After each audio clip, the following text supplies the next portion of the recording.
Let's start by taking a few moments to reflect on the world we live in. This year, the world has been hit by a health emergency of unprecedented proportions. To a certain degree, COVID-19 has disrupted almost every aspect of international relations and our lives. It is therefore paramount that we do not allow ourselves to forget that we are inextricably interwoven, connected by the sheer acts of endurance and cooperation. We can point to several instances where cooperation has broken down barriers and created bridges, bolstering our global bonds despite the dire situation we find ourselves in. Solidarity, as well as sharing knowledge and assisting each other, helped prevent catastrophic scenarios in many countries that were able to successfully curb infection rates. By setting aside their differences, leaders of the EU member states with diverse interests came together to reach a historic agreement on the COVID-19 recovery plan. The agreement serves as a cornerstone in revitalizing the EU and its economy in the post-pandemic era.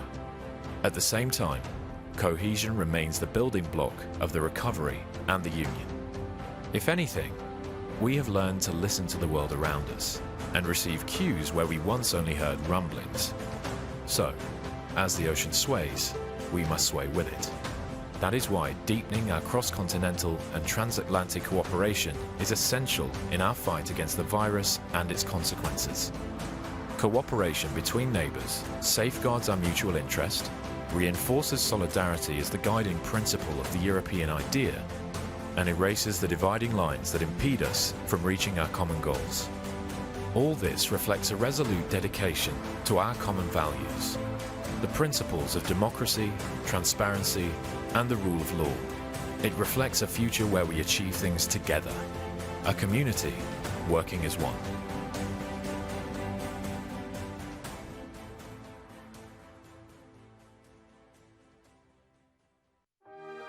Ladies and gentlemen, Mr. Nick Gowing. Good morning, everybody. It's nice to be back here at the Bled Strategic Forum. When I was last here a couple of years ago, I was warning leaders to think the unthinkable. Look where we are today.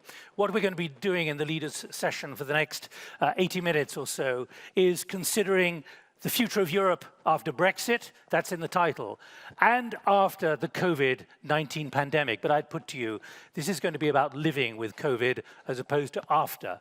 So that needs to frame our thinking as well.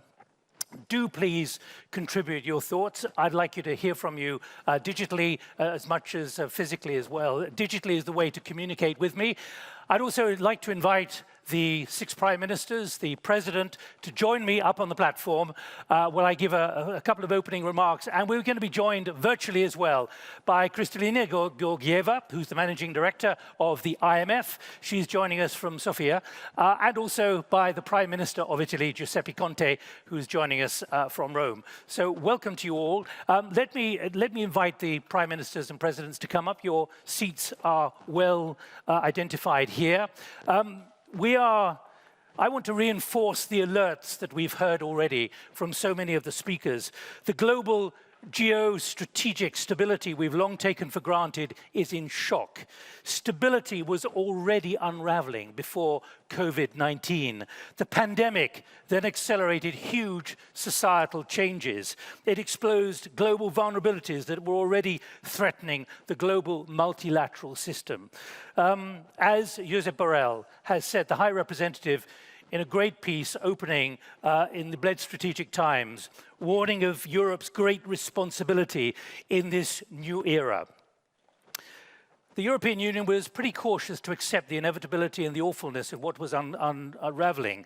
And this exposed new fault lines. And what we want to get to in the next 80 or 90 minutes is to understand where those fault lines are at the moment. They were redefined significantly by national interests. What nations saw as the need to protect their country from the medical and economic ravages of COVID-19. Through all of this, the question for this morning: how can the EU remain a strong, democratic, transparent and integrated union of 27 nations committed to the same goals? Or are those economic and medical ravages of COVID-19 shredding the unity and the solidarity that every member nation is formally signed up to, committed to. So that's the basis of the next 80 minutes or so. Let me just give you an idea of what we're going to do. We, in a moment, will hear from each of the speakers in a very short icebreaker, literally an icebreaker, 45 seconds. I want to hear from them, their view very quickly about where Europe is at the moment. So that means interventions from here and from Italy as well. And then we will have 10 minutes with Madame Georgieva to highlight the economic realities we're all facing, not just in Europe, but globally as well. I'll then be doing a 5-minute interview with each of the leaders behind me and also Mr. Conte in Italy. And then in the last 25, 30 minutes, we'll have open discussion, bringing together each of the remarks which we've heard from the leaders here. That's why I want your comments as well. I'm actually going to be sitting here with my back to you because I want to be able to see who's speaking and also to be able to see who's speaking down the line. Good morning. Welcome, everybody. Nice to see you all. But what I'd like to do, first of all, is go to the Prime Minister of Croatia, first of all, to ask you in 45 seconds what your view is about you had the presidency for 6 months early this year. How was it handling it? 45 seconds, please, only. The real difficulties and challenges you faced. Thank you very much. Greetings to everyone, and thanks to Janez and the entire Slovenian team for organizing another Bled Forum. It was very tough. As you said, unprecedented. We started immediately on the 28th of January to initiate all the emergency proceedings at the EU side to manage this health, but later on, I would say, crisis in absolutely every aspect of the functioning. We basically had a virtual presidency as of 10th of March, also unprecedented in the entire history of the European Union. What we managed was to well coordinate the initial activities to better be putting into focus the entire health domain, which normally is not the domain at the EU level. What do you think? Could you have done more?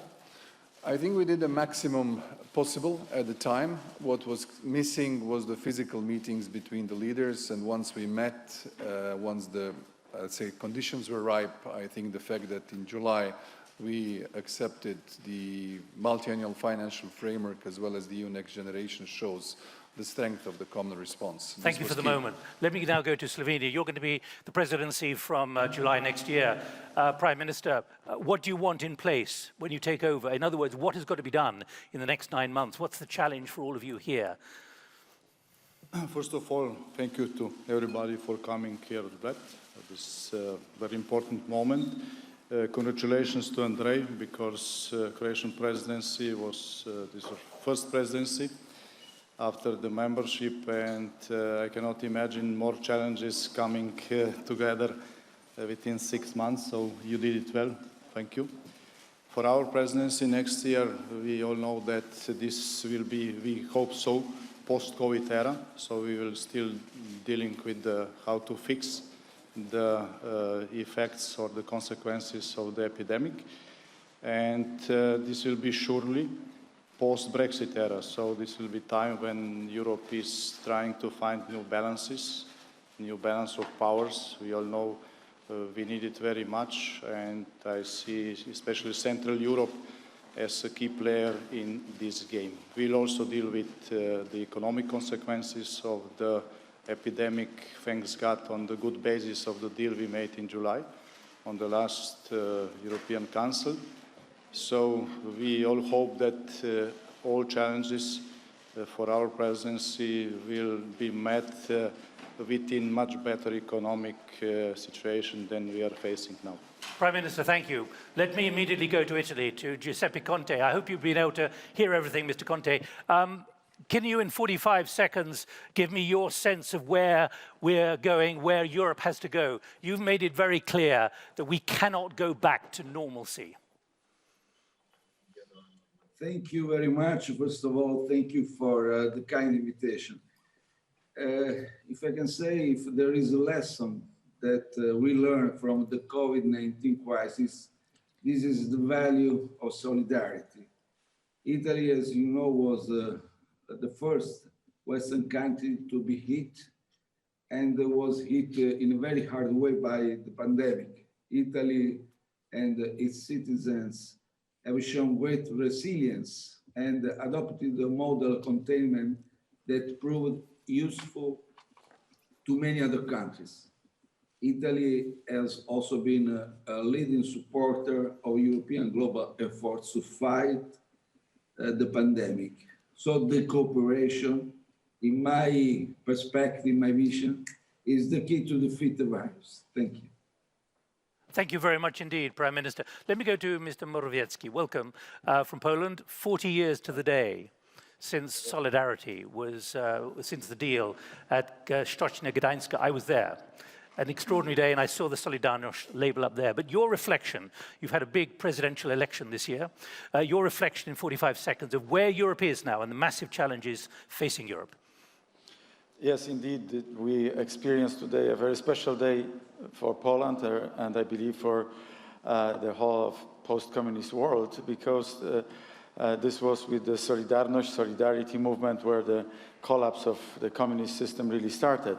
But this leads me to a different reflection that for 30 years later, post the transformation when the transformation began, we still have a very peculiar and idiosyncratic approach and situation in Central Europe. So we have to maintain our unity, our solidarity within Central Europe. And also, as President of Slovenia mentioned in his opening speech, we have to, at the same time, be part of the European Union. So this 3Cs dimension and Central European dimension, so different from the rest of Europe, does not mean that we are against anybody. But we have our own problems, and we have to take care of our problems.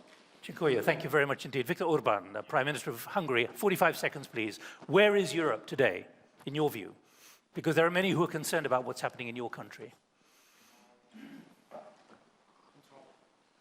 That's my answer. In trouble. In trouble because we haven't identified our new position in the global economy. Now it's difficult psychologically for the Europeans to understand that we are not anymore game changers. The game changers are China and United States, because the science center of the modern economy is related very much to the armies. And because we don't have a European army, we don't have scientific center to be in the forefront of technological advancement. So that's the reason why Europe has to understand that we are not, in the first place, no game changer. We have another position, and we have to clarify clearly what is it and what are the consequences of it. Right. I'm going to pause for a moment because, for time reasons, we're running a bit later than we expected. I need to go to Sofia, to Kristalina Georgieva. Nice to see you, Kristalina. Welcome. Because we need to hear from you the framing that you want to put.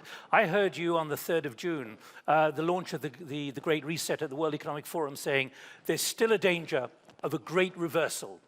And that's what you want to overcome at the IMF.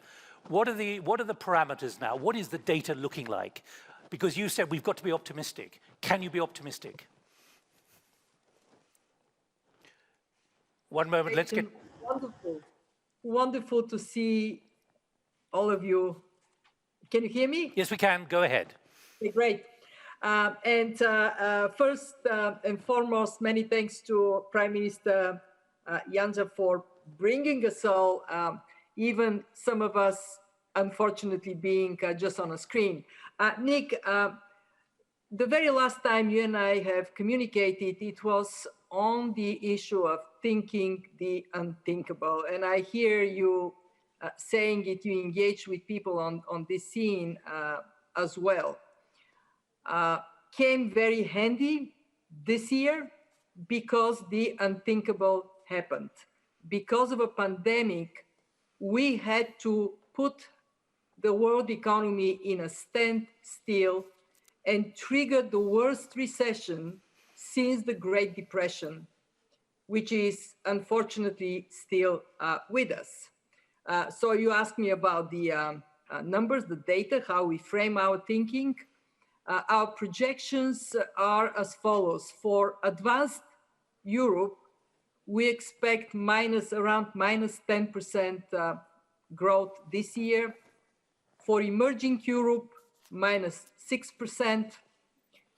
This is in a global context in which by the end of the year, 170 countries would be poorer than they started 2020. But we do have a reason to stay optimistic. And let me make my case for it. First and foremost, a crisis like no other has generated a response like no other, and that's you and the leaders all over the world. What has been done is phenomenal. We have collectively put a floor under the world economy by pouring huge amount of liquidity through central banks and through actions of finance ministries. For the year up to now, some $11 trillion of fiscal stimulus has been put in place. And that has been done really, really fast. From the IMF, we have done our part. We have moved financial lifelines to 75 countries within 3 months. Never in the history of the fund we have done so much so fast. We have about $1 trillion lending capacity. We have extended 270 billion, of which more than a third just in this last month. Still, we have firepower. And I want people to take pride of this incredible response, because if we didn't do it, there would have been a massive wave of bankruptcies. And by now we would have been in massive turning into structural unemployment. Hasn't happened. But can I put it to you, Kristalina, that this is more than money. This is about now the resilience of society. All this before the climate emergency. Yep, you're absolutely right. I mean, I'm saying this only because I sometimes find us being less receptive of what we are learning action actually means. We do have now a chance to generate funding for a second stimulus. And this second stimulus has to be, Nick, exactly about what you're talking right now. It has to be about investing in digital, investing in resilience, meaning education, skills, capacity to weather what inevitably would hammer us even more, climate. And very important, investing in the fairness of our societies. I heard Viktor talking about the need to have a sound foundation of research, which includes, in his words, it includes military research that has been globally important to drive also civilian improvements. Yes, but I think it is also critical to think about the ability to retain a sense of fairness, because on the other side of this crisis, what is waiting? More debt, more deficit, certainly more poverty, and potentially more inequality. And that would translate into more protests, more people saying, we are not happy with you. Now, you have urged for the last few months a new spirit of solidarity. Do you really think that there is a new spirit of solidarity? Because you've used 3 key words: greener, smarter, fairer, when every country and most people are thinking of themselves rather selfishly. You know, it's true that every nation, when hit by such a dramatic crisis, would have the natural tendency to say, I'm retreating behind my borders, I'm retreating behind the walls of my house to be safe. But I think that most urgent sense of let's protect ourselves individually has passed. And the EU has proven this by passing the Next Generation EU 750 billion package. By the way, in Europe, because it is so painful to reach a collective conclusion on anything, you remember the pain. Outside of Europe, people were very excited by what you have achieved because it is an indication that solidarity is still alive and kicking. We are now seeing a revival of trade. We need that very much because trade is an engine of growth and it means jobs for people who badly would need that. And it is absolutely paramount that institutions like mine drive this coming together. So far, the fund membership, 189, has been pretty good to stand by those who need to be helped in this crisis. We tripled our capacity to do it. Final question, if I may then, because I know you've got to go to a meeting at the top of the hour. Is there globalization? Is there global will on this? Or are you facing real uphill barriers to bringing people together, to creating consensus? Because there is a perception that the globalized system, the multinational system, simply is crumbling at the moment. Look, unless we admit, honestly, the flaws in our global integration, we are not going to make progress in the future. And what are they? One, it is not true that everybody benefits from globalization. There are winners and there are losers. And unless we figure out what we do for the losers and how they are not losers anymore, we would have a problem. Two, it is also critical to recognize that there has to be some revisiting of what we produce through value chains and what we do need to have produced at home for the security and safety of our citizens.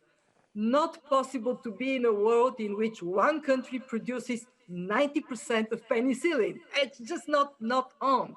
So I am very pragmatically a believer that as long as we recognize the pluses and the risks of globalization, we will be able to keep the world together.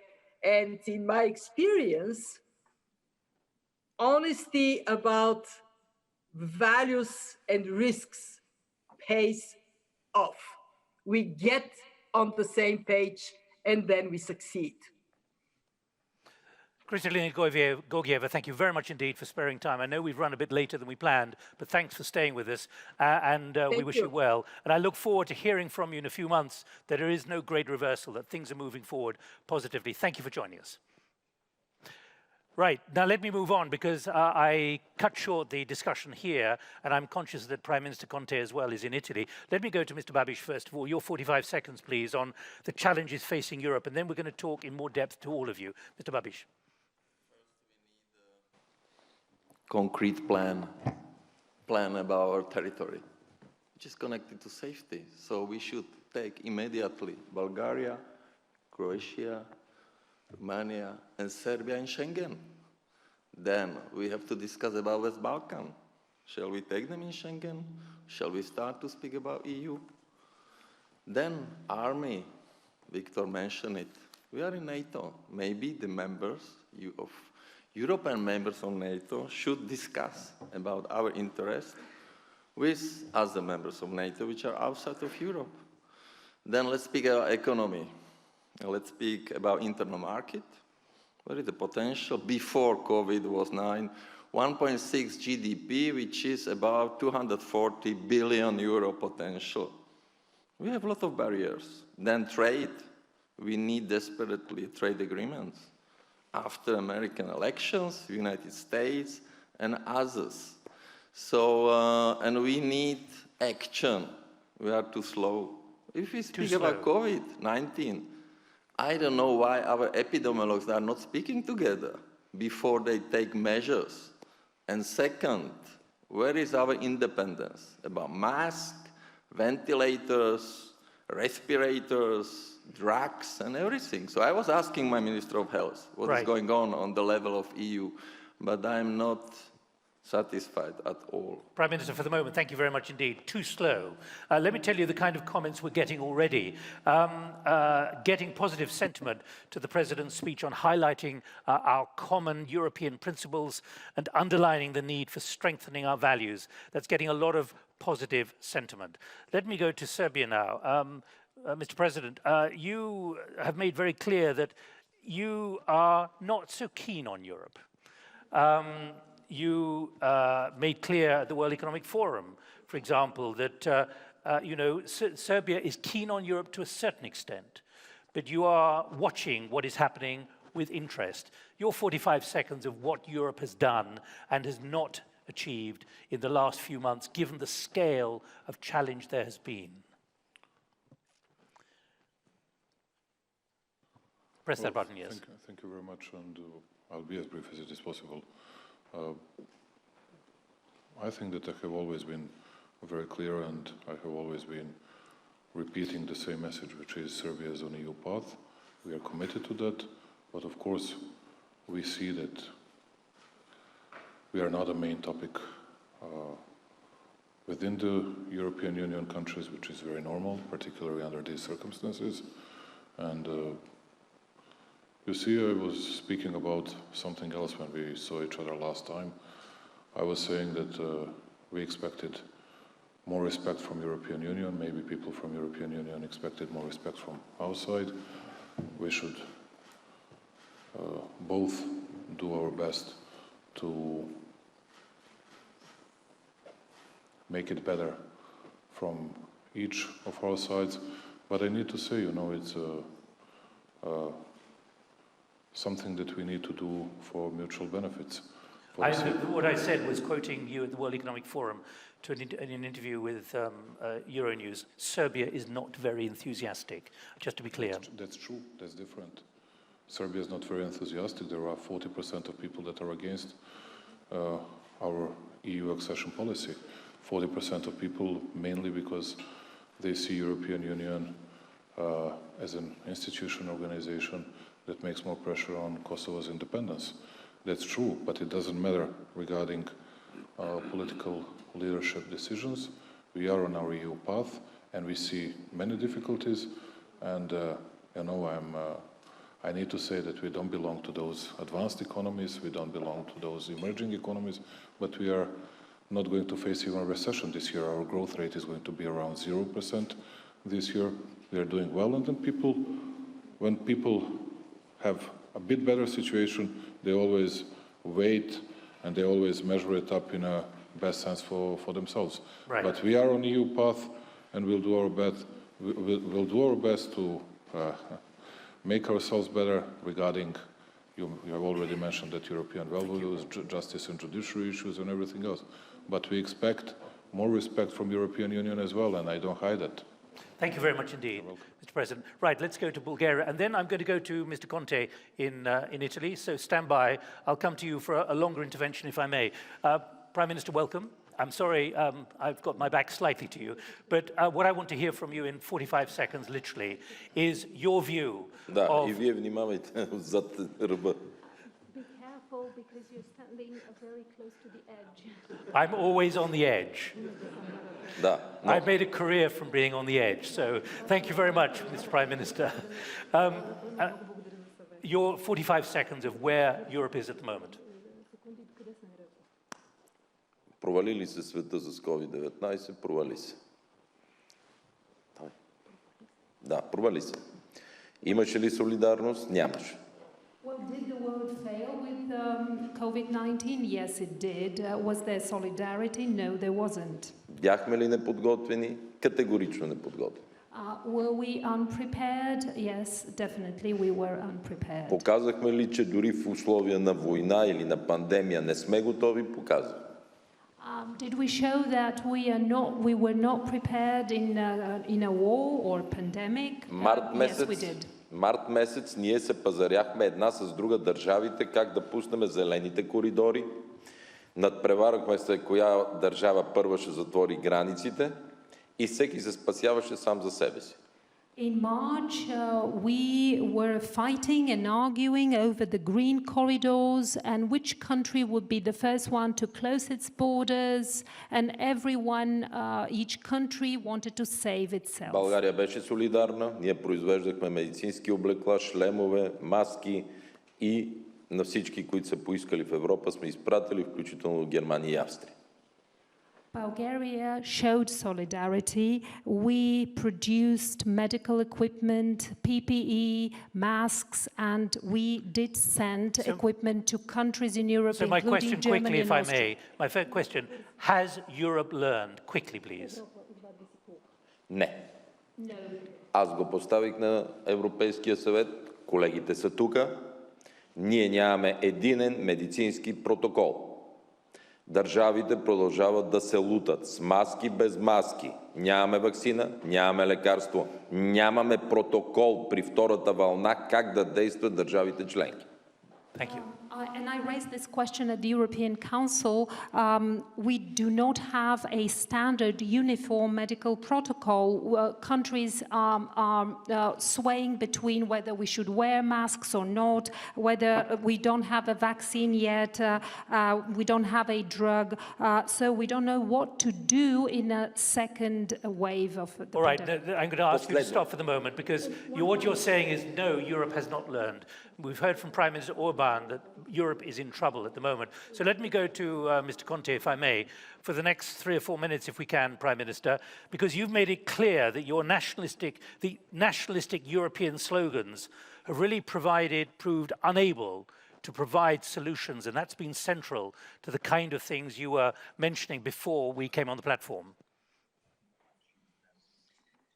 Yes, we can proudly say that this time the European Union has proven in 4 months, if we consider from March to the historical European Council of last July, to be able to react as a community of interests inspired by shared values and to protect the citizens with concrete actions based on cohesion, solidarity, and responsibility.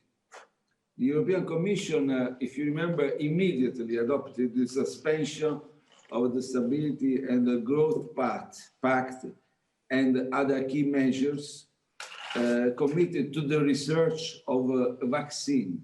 So the European Central Bank has been making a significant effort to support European economies. And also thanks, I like to underline it, also thanks to the impulse of 9 member states, among which Italy and our host today, Slovenia, the European leaders decided to urgently act to protect the single market and to trigger a timely full recovery of the interconnected European economies, whose value chains lie at the heart of the European industry. That's why significant measures were taken, and I am talking about the SURE program, about the pandemic crisis support, and in line with the Franco-German proposal of the 18th of May, the President of the European Commission, Ursula von der Leyen, showed ambition proposing the next generation EU. I mean, the European Commission, the political impulse of the European Parliament set the conditions to reach an historical conclusion of the European Council in July. The way of solidarity, of cohesion, is much more stronger, of course, that a nationalistic response in each country that it cannot be coordinated. But can I just pick up, Mr. Conte, this point that you've heard from Mr. Orbán, you've heard from Mr. Borissov as well from Bulgaria, that really Europe has not acted as decisively and in a unified way that is needed at a time like this. And we've heard remarks right at the beginning of the need for better approaches to risk management and understanding the threat to the Union. Therefore, my question is, picking up what you said at the beginning, we cannot go back to normalcy. We need to transform Do you think there is a mood for transformation in the right direction or not? If I can say, if we consider the history of European Union, we can say that the crisis represented sometimes, not always, a powerful input to shape a stronger and more cohesive European Union. I think that we have to act now with this goal in mind. This is a great challenge to give a great impulse for a stronger, more cohesive union. Do you think there's political will for that, though, Mr. Conte, or not? Of course, there are a lot of difficulties because if you have a mechanism, a system where the decisions are taken by 27, 28, now 27 countries, you can imagine that the mechanism is very difficult and to manage a political vision, very coordinated, very powerful and strong, it's a little bit difficult. But I think that the path is this one, the way is this one. We have to be a very strong vision in order to manage also the next crisis as this one. Maybe that we will face other crises, unprecedented crises like COVID-19, and we need to have this very strong political vision.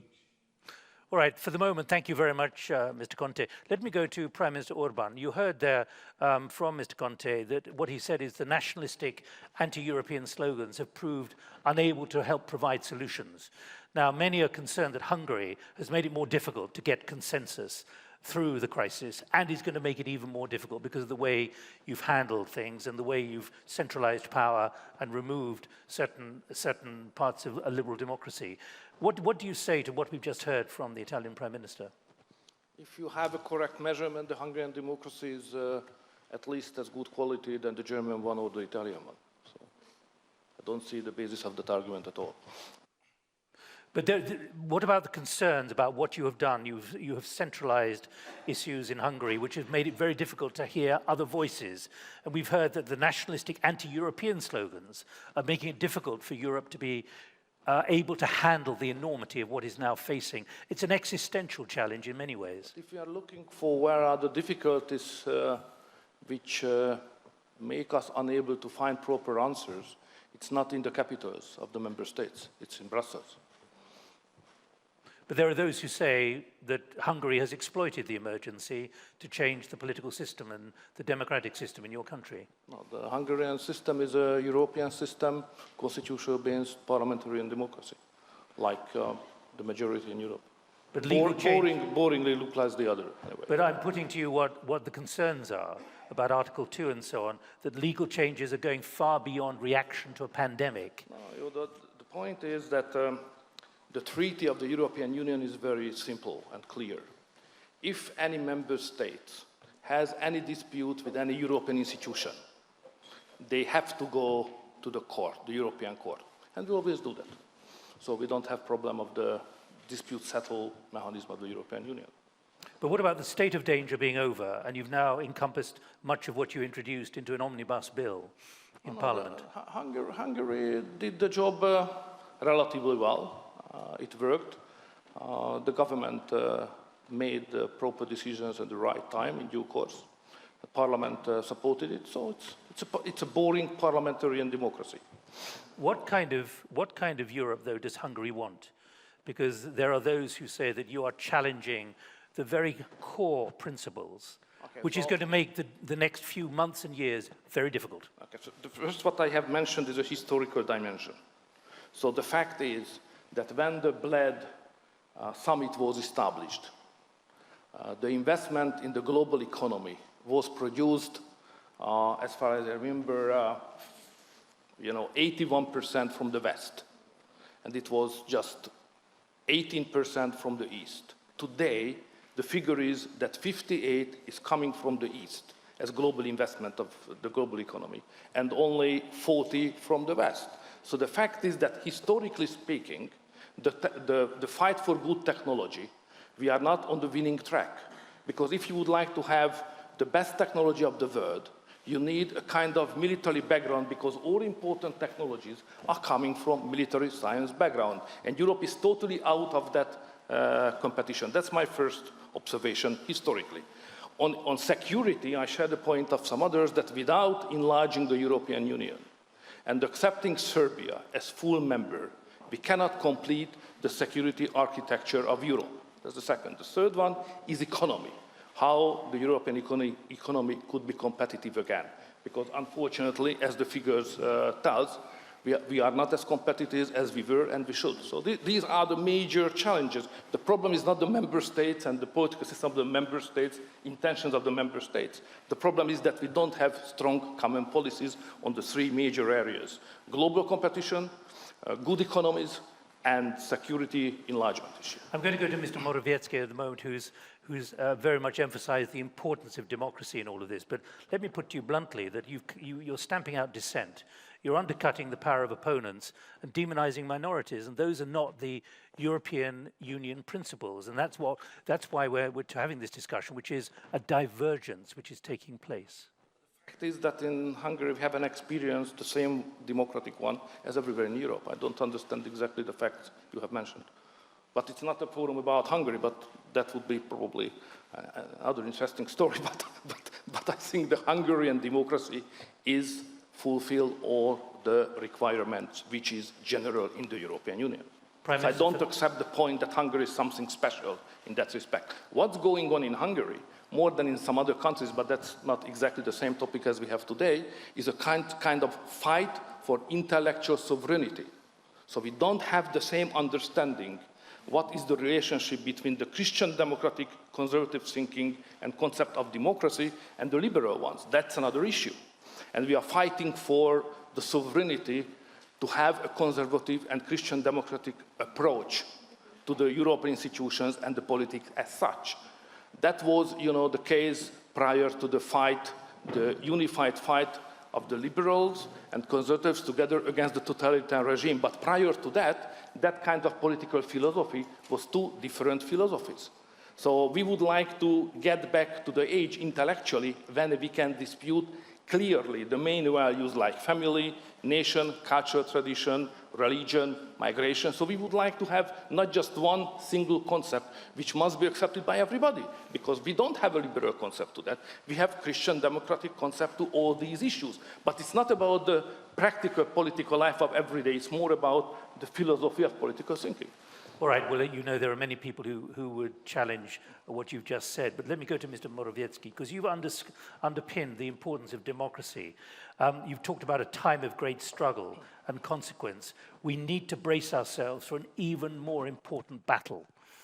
Now, you've highlighted this very, very explicitly, and our globalized world is facing undue influence from authoritarian nations at Europe's expense. What do you mean by that? Well, first, there is a role for a sovereign state and there is a role for the European Union. So to the comments which were made by my colleagues, I would say that sovereign states reacted very quickly, and in particular sovereign states in Central Europe, and this is why Central Europe was much more successful in terms of, with regard to fighting coronavirus than some others. And then there was a role for the European Union, and there was good negotiation in July about the package, and the package will probably kick in somewhere 2021. So had we not done our sovereign state job, we probably be in the middle of nowhere in terms of the European Union altogether. So we have to understand the two dimensions. With regard to the democracy, liberal democracy, and the others, we have to focus on, and the other topics, we have to focus on specific issues rather than blaming some countries. Well, my personal opinion is that there is a blame on Central Europe because Central Europe is on the rise. The Visegrad countries. Who is blaming Central Europe? Well, like some other capital cities and Brussels. It's on the rise, so we become more and more competitive. We are competitors to the others. Competition is good, by the way. So to all our friends all over the world, and in Europe in particular, who think that we should be suppressed because we create competition, I think we should be, our answer should be, competition internally within the European Union is good, because through this, the whole of the European Union becomes more competitive. And this is where the global politics comes into play. By the way, I have to mention Belarus these days, because for all of people who would like to indicate at some deficiencies in democracy in Central Europe, I completely reject it. Not only in contrast to Belarus, what is happening, and comparing this to the Central Europe, but also being very specific, like freedom of speech, freedom of media. In Poland, by the way, 80% of media is in the hands of the opposition, so I don't know how more free the media could be. The third, freedom of manifestations and demonstrations.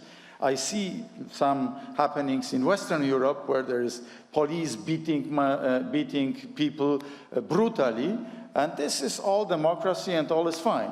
And when there are peaceful demonstrations in Prague or in Warsaw or in Budapest, things are wrong in the eyes of the others. So, sir, please be more just and objective and based on facts. Fact-based treatment and fact-based discussion is I understand, the backbone of our internal European discussion. As Prime Minister... And one more observation, which is missing from the discussion internally in the European Union. Well, like, there was one Bloomberg, which is mainstream agency, I understand, commentary 2 or 3 years ago, how Western capital colonized Eastern Europe. Fine, okay, we got colonized in the 90s, in the noughties, until 2020. And 4% of Polish GDP goes in the forms of dividend to Western Europe. Okay, that's freedom of capital. But when the Central European companies, small and mid-sized companies, try to fight on the European market, single European market, we got hit back by some by some directives, like mobility package, like delegated workers, and by the way, freedom of delivering services is completely not yet fulfilled in the European Union. So all the freedoms which are very much in favor of richer countries are more or less completed. Freedom of movement of people, capital, and goods. And the fourth one, which is freedom of delivering services, providing services, is not so much completed. And this is this freedom through which the whole of the competitiveness of the European Union could be risen, could be lifted.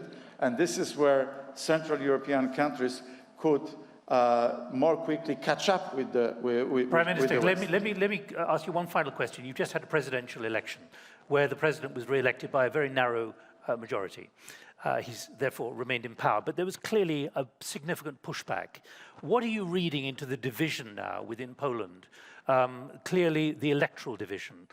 Because what we have is a number of capitals here, a number of countries where there is real pushback. You've got it here in Slovenia on Friday nights. You've got it in Bulgaria as well. You've had it in the Czech Republic. What are you reading? What have you politically taken away from that? The fact that there is division.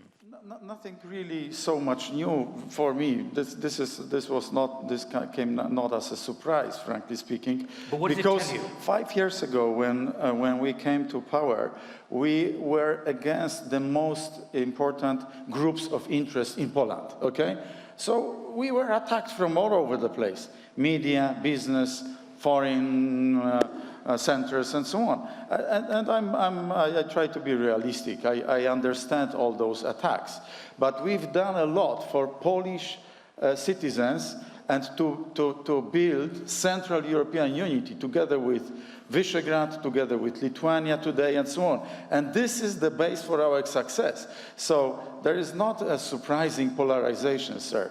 For me, it's normality in the context of democracy.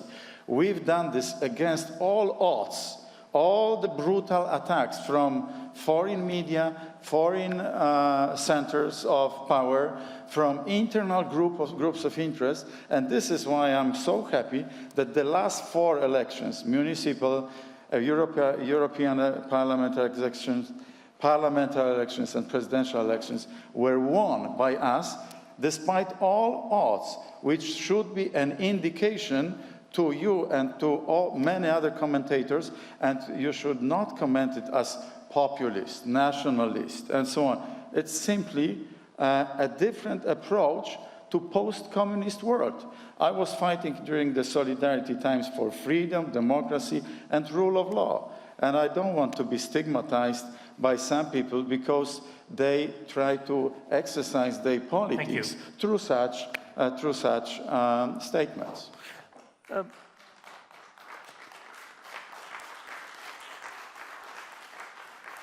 Mr. Plenković, on this issue, given that you've just been the presidency of the European Union, particularly the disappointment of the Croatian presidency for not taking a firmer stand on the issue of where there are clear voices of dissent within certain countries which are not being given the right voices. In other words, there was a feeling that there was an upending of democracy in several countries of Europe, and that Croatia should have taken a much firmer stand as the presidency, and a disappointment that you weren't able to do that. I have to admit, I haven't noticed such a disappointment. There were 2 processes which were mentioned in between the lines by my 2 colleagues. One of them initiated by the European Parliament, the other one initiated by the Commission. Everything which was necessary for the presidency to undertake was undertaken.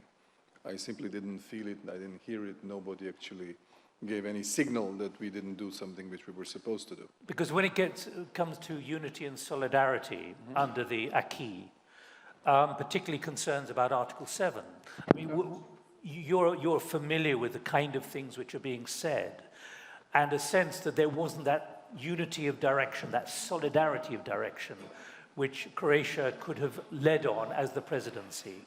What should we read into that about the way Europe is going to be able to handle not just the departure of the United Kingdom, gone from the European Union, but also the very, very complex epidemiological, medical, and economic issues which are now confronting the European Union? Well, 5 days after our presidency, we had a convincing victory at the parliamentary elections. And our platform was very much pro-European, sharing the European values. This is the agenda I have been personally pursuing for 3 decades, if you like. And I have never seen any signal that something was wrong in terms of our values or policies. On the contrary. What I feel is critical now that you're mentioning it, what we should do in the months which are ahead of us, based on the lessons learned from first, let's say, 8 months of COVID crisis management, is to strike the right balance between the national measures, because if you look back, we all had a national reflex. We demonstrated the importance of the role of the state. After a few weeks and months, we realized we need a common European response, even a global response together. And I think this is going to be the challenge, because we don't know the measures or the dimensions of this possible second wave of COVID-19. We see now that mortality is lower, but numbers are rising. So let's see how we shall adapt to the changing weather conditions. If it's colder and the air is going to be more I wouldn't say as humid as it is during the summertime, then we might have a problem. And this is where we need to strike the right balance of the European activity and the national measures. This is the key challenge. Let me put this point to you, which builds on that. Given your experience of what you've been through since February, since what happened in Italy, and now you're going through it in Croatia as well. A comment from Petri Claudio Platon. We have to think and to evaluate the possibility to transfer competencies from the national level to EU level in the field of health and emergency situations in order to have a unified and appropriate response to pandemics. and with competencies transferred at EU level. What's your reflection on whether there's actually a national mood to go that far? I don't think that the health ministers ever met so intensively as they did during our presidency. I think they met every 3 or 4 weeks. This was the most intensive video conferencing of all the formations of the council. But the competences remained national at that time. Absolutely, but I think there is a clear consensus. If we have a pandemic of such a magnitude, we need to ensure the common effort for the cure, for the vaccine, for the public procurement of medical equipment, for finance and the means to finance all of this. I think there is a general mood that we should do more together. That requires, of course, the change of the treaty, but I think the general mood that we are all open to that. There is a mood of being open to that, you're thinking? Well, I think we need a common response. It's so clear.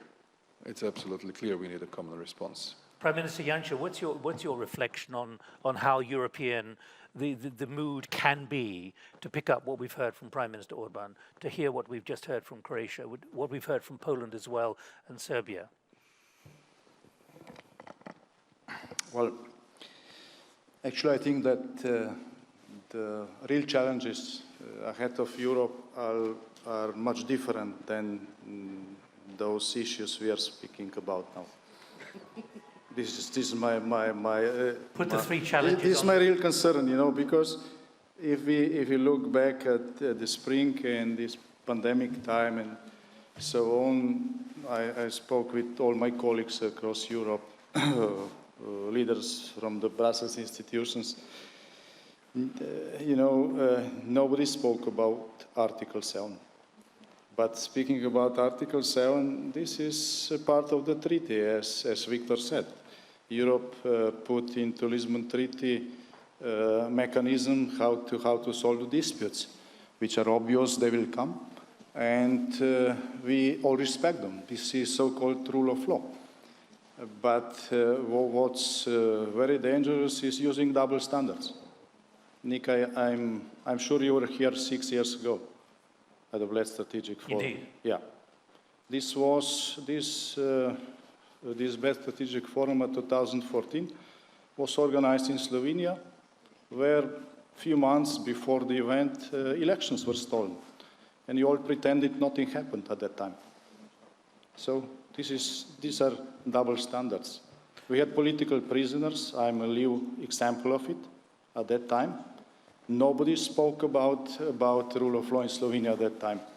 There is no political prisoners in Poland, in Czech Republic, in Serbia, in Croatia, in Hungary, and whole so-called left liberal press in Europe is speaking about the rule of law. But what about the public response? The public in the end votes for people like you, votes for every government here. That's a central principle. What about the fact that the public has the ability to say, we don't like the way national governments are handling a crisis? You say there are 3 other big points, but a central part of what's come out of the Commission... Yes, Nick, but which public?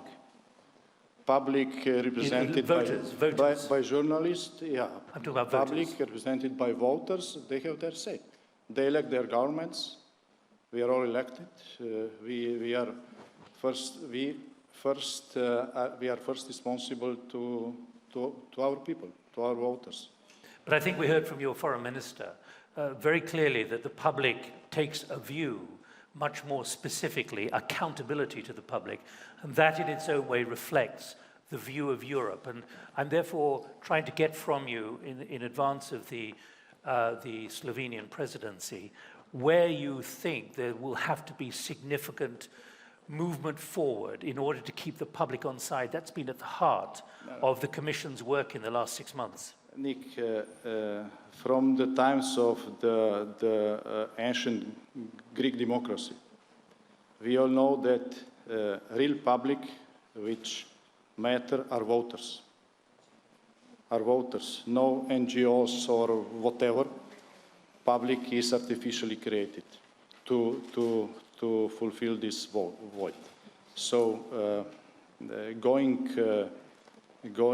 far, you know, or beyond what the real democracy is I think, really dangerous, well, democracy itself and also the European project. especially if also double standards are used. So there is no such thing as general public which should influence. There are voters which should influence their through or by their direct vote. This is democracy. Let me move on to President Vučić, if I may. I gather you've got a phone call in a very pressing time. So I'm a small guy. I'm getting a call from Angela Merkel. You what? You what? I'm a small guy. And I'm getting a call from Angela. I've been told you have to take a call in a moment. Yes. When you look at this as an aspirant, you're not sure if it's going to be 3, 5 or 7 years. You've made very clear. You're not sure what's going to happen when. But when you look at this, the way the European Union has adapted and also responded, you are in the waiting room, and you have been for some considerable time.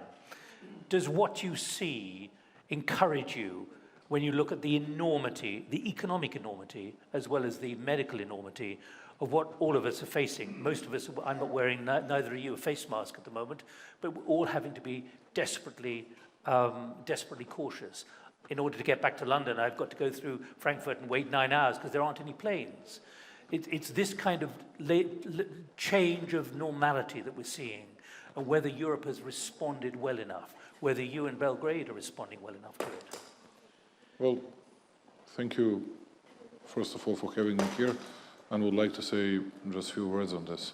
And I think that people in Europe are interested in different issues, not only to those issues that are always mentioned by so-called liberal press, and nothing but that. It's first of all, I learned something from my friends here, and I always learn from them. And I learned one very important thing from either Andrej, either Viktor, I don't know who out of two of them said it to me. It's always better belonging to club than not belonging to club. And I'll just mention one example. At the beginning of this crisis, I was the stupidest guy of the world saying that there is a lack of solidarity in Europe. And entire Europe attacked me immediately. All the medias throughout the continent attacked me because I said something that was very obvious. You see, today it was mentioned by my great friend Boyko Borissov. No one will make a single comment on that because he's a member of club and he's not the first one that is mentioning that. And these are these double standards. I'll mention the other example. We had a big attempt, and it was not an attempt, they did it. Some people stormed the national parliament in Belgrade. And then we reacted, we intervened. And altogether there was 27 people arrested. 27 people arrested at that day. And all of them were released after a day, or most of them.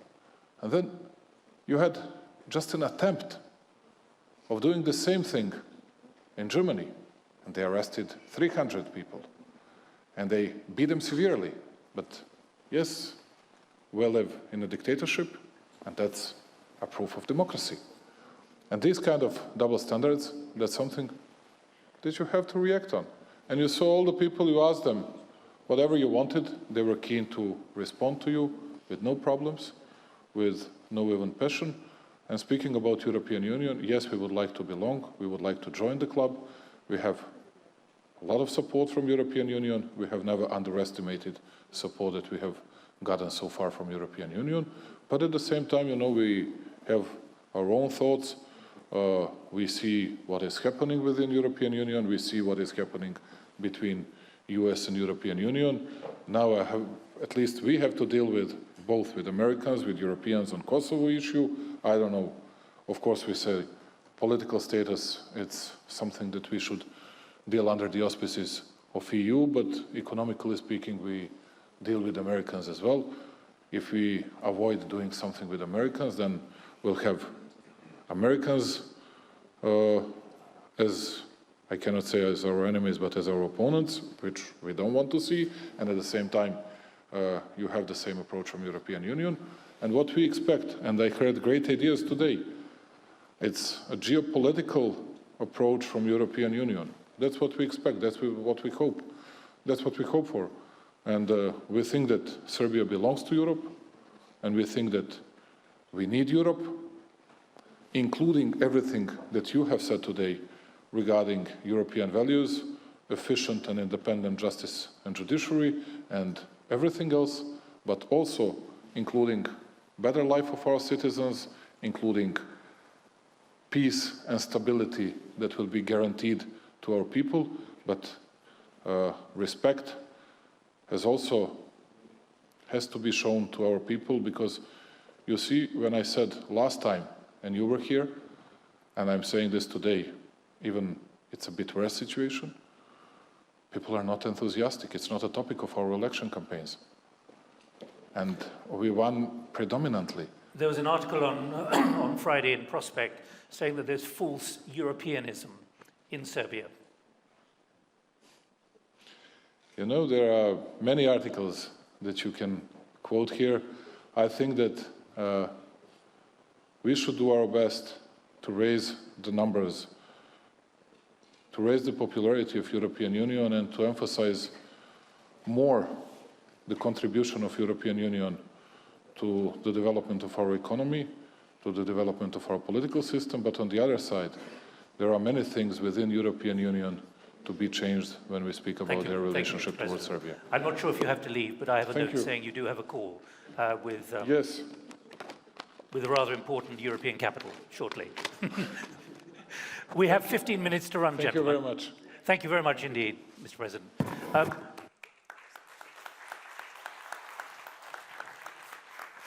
We have a maximum of 15 seconds, and I'm conscious, Prime Minister Babiš, that you need to come. Can I have one more minute, please? Of course, you need to come in, and also Mr. Borissov as well. Look, so I'm telling you what where the time parameters are at the moment. Look, you have given me 45 seconds. I'm coming to you now. And Giuseppe, he has the same voice like we have, all of us. One. Go ahead. The European Council. Giuseppe, hi. So, give me 1 minute. I came here because my colleagues told me that we are going to discuss about Europe after COVID and Brexit. That's where we are. No. I didn't came here to discuss V4 and the rule of law. I don't know who you are, but I know that your questions are based on fake news for Guardian and Spiegel and the other anti-V4 newspapers. We have discussed 4 hours in Brussels. No, we have discussed 4 nights and 4 days, but about the rule of law, 4 hours, all of us here, all of us. And it was clarified. So why we are discussing the rule of law? You are speaking about Czech Republic. What do you know about Czech Republic? My profession is businessman, crisis manager, actually Prime Minister of Czech Republic. I won 6-time elections. And we have results before. Best in COVID results, growth, lowest unemployment, we are number in Europe. Number 4 in debt, Boyko is better than me, but we are number 4. I was Minister of Finance, I decreased the debt from 41.5 to 30, okay? So, I mean, your questions, rule of law, and so on, don't read this fake news. Please. V4 is doing very well. And during one discussion, by the way, we can speak about migration, illegal migration. We are against illegal migration. In Czech Republic, we are taking 60,000 people from abroad to work. Everybody is coming on permission. So we have ideas in Europe. I am for strong Europe. I have a lot of ideas how we can help Europe. So please, I am very much surprised about this discussion because... Well, right, give us the top 3 ideas for Europe now. Because I have a lot of ideas, yes. And you know what is the most important in life? If you realize your ideas. 3 ideas. And I was upset by the corruption in Czech Republic. I made a company from nothing, 4 employees to 35,000 employees. One of the biggest in Central and Eastern Europe. And then I went to politics. I regret it every day. This stupid decision. Different world. I know what is action. I know what is crisis management. When your chemical plant explodes, or you have the flood, and you have the factory under 3 meters of water, then you have to act quickly. Speed, decision. And it was during COVID-19, we act, Czech Republic act. We were one of the best. Prime Minister, can I give you 1 minute? Yeah, so please don't speak about V4. Don't read all this fake news. I'm not. We could have a long discussion about that, but I'm not going to have a discussion. We can discuss after if you want. What I'd like to do, and that's what we're here for, is to hear from you. You know what Viktor said one night, Viktor? He said, when we enter EU, we thought that this is the future. Now, this reason is the future of Europe. A lot of people are coming to live in Czech Republic. We are one of the safest countries in the world. I'm just challenging you before I go to Mr. Borissov. I take care about Europe. I know how to save Europe. Okay, what has to be done in the next few weeks then? I told you about Schengen, about trade, internal market, action. Where is the strategy? West Balkans, our friend Zoran Zaev. We promised him we shall start to discuss. But I should be asking all of you, is Schengen in jeopardy because of the kind of things? But Boyko is defending better the borders than some of our colleagues. But at the moment... in Schengen. And Zoran Zaev was defending our border. Hungary is about to impose new travel restrictions from tonight because of COVID. But therefore, I'm putting on the agenda, we haven't got time to talk about it, that Schengen is at risk at the moment because of the difficulties of travel. Look, Schengen, ask Boyko how he defends the border, or Andrej Plenković. When I have been Minister of Finance and I came by the boat to Dubrovnik, I was waiting 2 hours with my diplomatic passport to get out from the boat. And what about the other border? You know, I'm always speaking about Asterix and Obelix village. And this village should be on the sea. And that's why we have this territorial strategy of Schengen and West Balkans. If we don't make it this village on the sea, then we will have the border where? All right. And Serbia left already. Let me go to. And Schengen is about safety, defense of Europe. I am very much pro-European. Thank you. Mr. Borissov, let me come to you for your final comments, because we've got less than 10 minutes, and I'm going to go to Mr. Conte briefly as well. When you look at what you've heard here, and I have to say there's been a lot of negative traffic saying that from your country about your own position, but we can leave that. High traffic attacking you, according to the notes that I've received here. But where do you see the future? The future of Europe is not about 10 or 20 years. This is about 10 or 20 weeks, 10 or 20 months, because of the urgency of so much, as we've heard from Madam Georgieva at the IMF.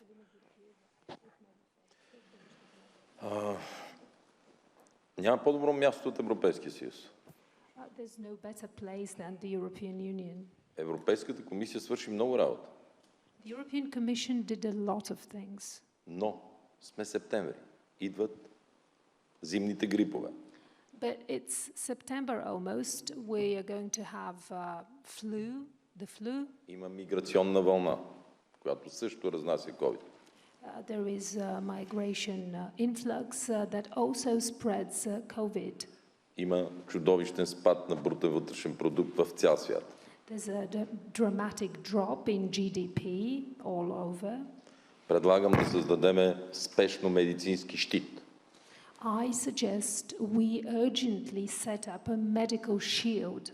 При червен код всички държави членки действат по един начин.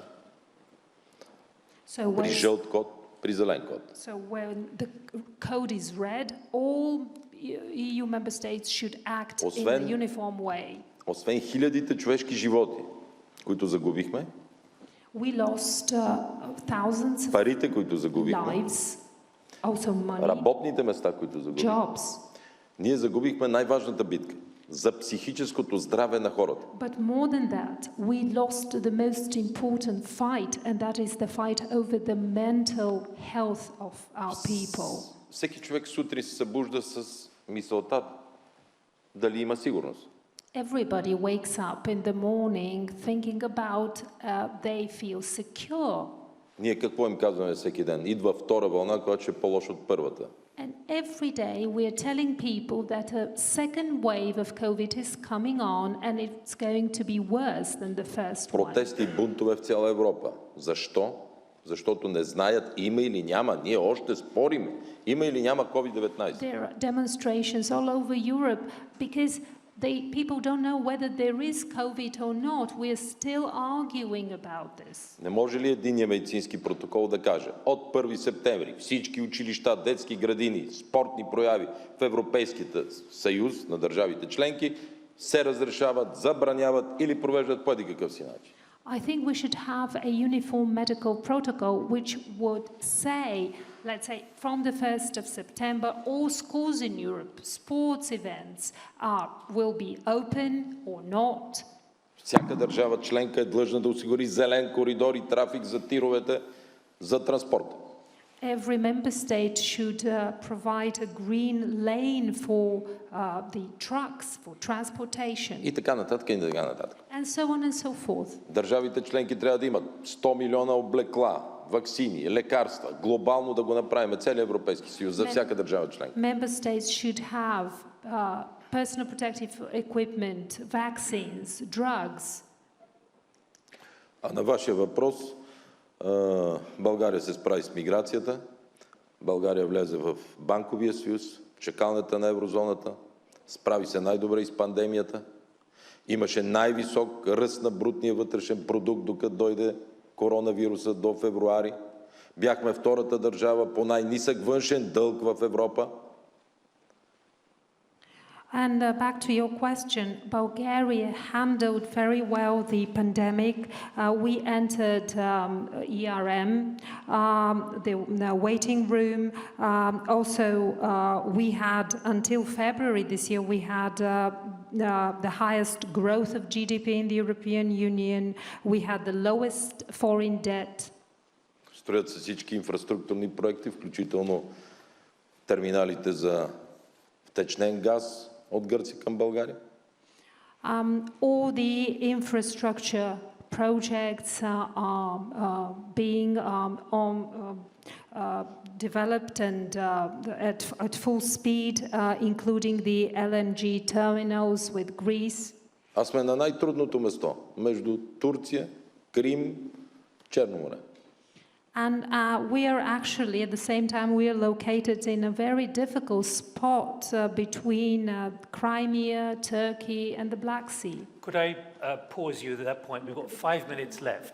I'd like to, for all of you, and including Mr. Conte, who I can see still there, I'd like you to define in 30 seconds your vision, because we need to look optimistically, despite everything that we're going through at the moment. Could I ask you to define your vision for Europe in 30 seconds? I'm coming directly to you, Mr. Conte, and can you keep the time short, please? Thank you. Thank you. In my perspective, EU is a success story and not an elitist utopia distant from citizens. That's why it will be very important. The conference over the future of Europe. This conference should be focused on policies to meet the citizens' needs and reinforce and enforce the role of the EU as a provider of solutions. It will be very important in order to achieve this goal, also accelerate the process of a green and digital transition for all the Europe. Thank you. Thank you very much. Thank you. Mr. Morawiecki, I think you're flying to Gdansk tonight to celebrate. When I remember being in that shipyard, the idea of Poland being a member of the European Union was for another century almost, but look where you are now. Your 30 seconds of the vision, even with all the bumps, what is achievable and how quickly? I think first, let's keep transatlantic unity as the most important pillar of our security. And this is not obvious with Brexit, and we have to keep the transatlantic unity and do whatever is possible to have it united. This is a very important pillar. Second, let's have Central European locomotive and engine grow and flourish, because this can be the next locomotive of growth for the whole of the European Union. We are doing fine, as you heard, we are doing okay. Let us do our job. And third, to have this common vision, and this was very much heard throughout the discussion, our discussion, let's truly understand each other, because there are differences, and uravnilovka, as we said about this in the communist world, which is equalizing everything under one measure, does not work. One size does not fit all. Thank you, Prime Minister. I've had a comment here from Rade Racikovsky. Does the COVID-19 crisis have the capacity to increase European solidarity with greater vision and union? Mr. Orbán, your 30 seconds. What is the vision which is achievable and is necessary? May I have one comment on solidarity? Because the way you use the expression does not help a lot to understand what is solidarity about. Because solidarity means common success, to have a success together. But the question is how we can reach that point. And solidarity does not make unnecessary to make your own homework. So you cannot be successful together if you are not successful one by one on your own. So the first precondition of any solidarity to be successful in your economy, in your country, and then you can cooperate with others and you can be successful together as well. So solidarity is not an expression which could be confronted with national actions, success, and national economy and political successes. So another remark on Poland, that story. But your vision for Europe. Yeah, but to understand why you were not able to find a common ground and voice with us during this conversation, it goes back to Poland in '81. Because, the guys who are sitting here, we are all freedom fighters. You are not. So it's not easy for you to understand what does it mean to be freedom fighters. And one of the turning points of my life was that event in Poland 30 years ago. 40 years ago. 40 years ago. I was there. I was there. And what was the reason of that? The reason was that the first uprising against, in name of the freedom of Soviet Union and communist dictatorship happened in Hungary, 56, crushed. Then 68 in Czechoslovakia, crushed. And the only nation and event was when after an uprising, the Soviet Union and the communist regime was not able to crush the resistance, was in Poland. And that generated the help and hope for us, even in Hungary, that if there is a country, and there is one anti-communist, anti-Soviet movement, which cannot be crushed anymore, that's the sign of the hope for the future. That's the reason why we are so freedom fighters, so grateful to Polish people why they raised the flag at that time on Europe. Three points. First, common military defense capacity. Second, enlargement and complete the architecture of security by Serbia. And third, competitive economy with the Central European economic locomotive. These are the three strategic points for future of Europe. Thank you very much, Mr. Orbán. I should just correct you on one thing. Sorry. Maybe I'm not a freedom fighter, but I've spent a large number of evenings or days with secret police across many of your countries, and I met you in the 1980s in Budapest. Indeed, that's why I'm sitting on the edge. Mr. Plenković, your 30 seconds for a vision, please, for Europe. Well, I think that this conversation of today shows that the process of cultural acclimatization to the enlarged Europe, which is a different Europe than the Western capitals and Western leaders knew before 2004 and after 2004, is a process. And I can feel it last 4 years that I've been attending the European Council. I think it will take us some time to see the rising self-confidence of the newcomers. This is the key message, and that the people in the West realize it. But I think, despite all of that, we've learned a number of things in this year of crisis. One, we need a strong common European response to the European and even a global problem. And I think that we've managed that. Now we need to fine-tune it to the needs of every single member state, whether it's health or whether it's the economic recovery. The second issue is the global context, which is extremely complex. We are facing the presidential elections in the United States. We are still in the process of Brexit follow-up. We see the changes in our neighborhood. Mateusz mentioned the situation in Belarus. Every single country in the Eastern Partnerships does have one sort of half-active or frozen or low-intensity conflict. So Europe needs to provide solutions and be the leader on a number of issues: security, economy, competitiveness, and at the same time strengthen its internal cohesion. And I think that's why the meeting in July was the right balance. We managed to strike the right balance and even walk into the areas that were uncharted waters. And that means to provide financing for a quick European economic recovery in the years to come. This was essential. This was a novelty, which I think it is actually the vision of today for the next decade. Thank you very much. Two more comments. Mr. Babiš, your vision, and then finally, Prime Minister Janša. I have to agree with Mateusz and Viktor and Andrej. So we need a clear strategy. We need to act quickly. First, we need to solve Brexit. Then, of course, we need to solve relations with Russia and Turkey.